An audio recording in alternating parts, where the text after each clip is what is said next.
A ex-prefeita Marta Suplicy, candidata a vice de Guilherme Boulos à Prefeitura de São Paulo, curtiu e depois descurtiu uma publicação de Tabata Amaral que critica o movimento pelo voto útil no deputado federal do PSOL. A publicação ocorreu na manhã desta quarta-feira, em tom de crítica ao movimento que pede voto em Guilherme Boulos para evitar um segundo turno entre Pablo Marçal e Ricardo Nunes.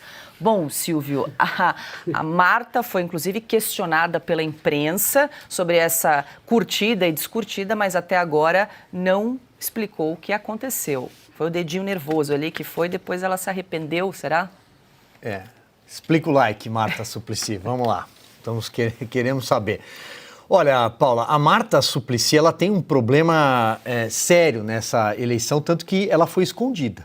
Ela é a candidata a vice, a garupa do Guilherme Boulos nessa tentativa de ser prefeito de São Paulo, mas a Marta Suplicy só está lá, inclusive ela foi repatriada pelo PT depois de ter deixado o partido pela porta dos fundos. Ela saiu do partido porque, segundo ela, o PT aderiu a práticas pouco republicanas. Vou utilizar este termo no passado. Eram outros tempos, eram tempos de Petrolão, por exemplo, tempos de Lava Jato, tempos de Mensalão. A Marta Suplicy disse que o Fernando Haddad, naquela época em que ela estava magoada, #magoada com o PT, ela disse que o Fernando Haddad era o pior prefeito da história de São Paulo. Hoje ele é ministro da Fazenda e homem forte do governo Lula. Como é que ela explica?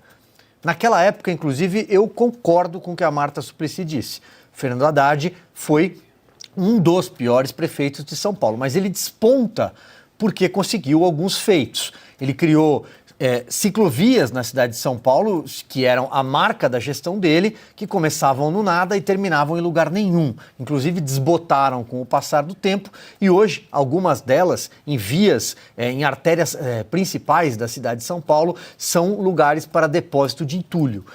Outra marca da gestão dele foi a expansão da Cracolândia por meio do programa Braços Abertos. O nome é bonito, mas consistia em entregar uma vassoura e alguns reais no final do dia para dependentes químicos que varressem a região da Cracolândia. Foi apelidado pela oposição de Bolsa Crack, porque logo os traficantes entenderam que aqueles hotéis cortiços no centro de São Paulo seriam bons armazéns de drogas, de crack para oferecer depois. Claro, a prefeitura também subsidiava esses hotéis. Então, ele conseguiu a expansão da Cracolândia. E a Marta disse com propriedade naquela época que ele era o pior prefeito da história de São Paulo.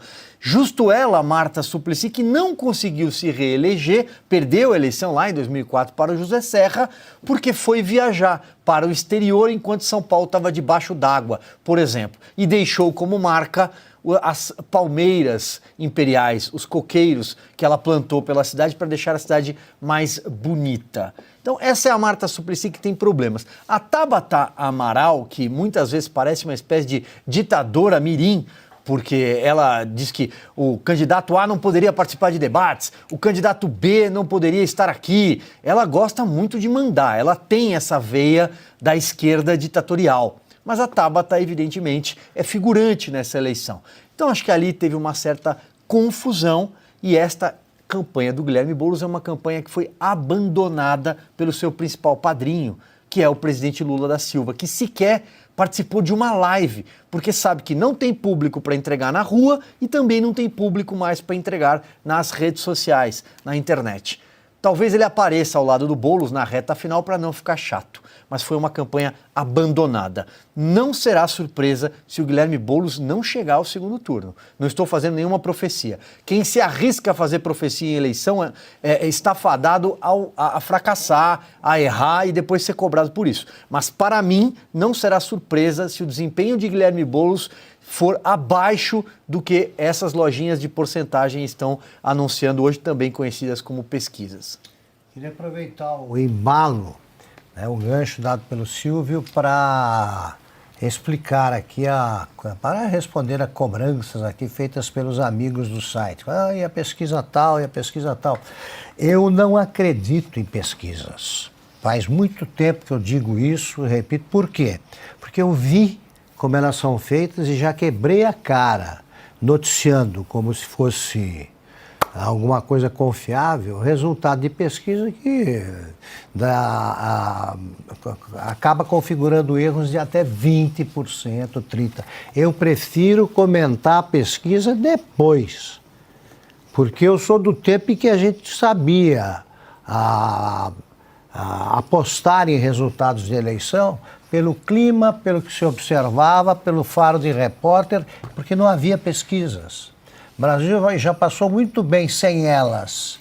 E os erros que elas cometem são muito mais graves e espetaculares que qualquer acerto. Elas nunca me surpreendem pela precisão. Elas me surpreendem pelos erros que cometem. É por isso que eu não trato disso com seriedade. De qualquer pesquisa, mesmo se divulgadas pela empresa em que eu trabalho.